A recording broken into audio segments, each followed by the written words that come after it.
The creation account is, among other things, a temple building account. God is building his cosmic temple. And we can find analogies between the construction of the tabernacle by Moses, the construction of the temple by Solomon, and the creation week. And one of the things that's happening in both cases is the formation of boundaries. God creates boundaries between the waters above and the waters below. He makes boundaries between the land and the sea, the land and the ocean on day 3. God is creating and forming a world.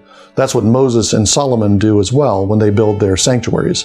They form a world, bound off the holy places from the profane places, bound off places that have different degrees of holiness. So we have this analogy built into the creation account between temple building and creation. And that informs our understanding of what the firmament is. I mentioned in the first episode of this series that the firmament is not just a shell, it's not just a flat shell, a dome above the earth, but it actually has depth. We not only know that from the creation week because the sun, moon, and stars are placed in the firmament, we also know that from several places in the Psalms where the firmament, that heavens, that visible heavens, is compared to a tabernacle. Psalm 19 tells us that it's like a tabernacle. The Lord has made a tabernacle for the sun.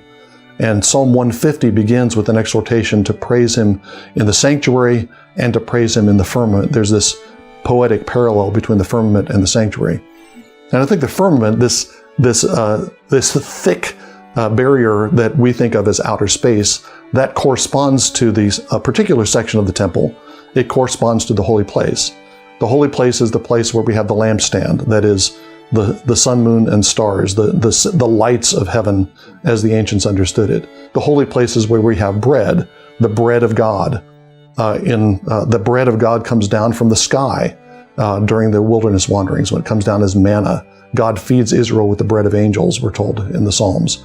That's another indication that the firmament is the holy place. And then the holy place also contains an altar of incense that is a kind of ladder from the holy place into the throne room of God.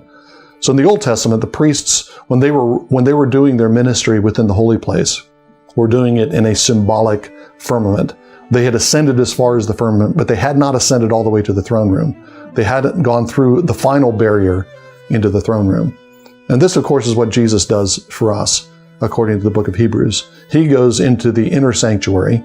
He goes directly into the throne room of God, taking his own blood, having offered himself as his own sacrifice, and he makes a way for us, not just into the holy place that the ancient priests entered, but he makes a way for us past the holy place so that we are seated with Christ in heavenly places. We share the throne of God. We receive the benefits and blessings and gifts of the inner sanctuary, not just the blessings of the firmament.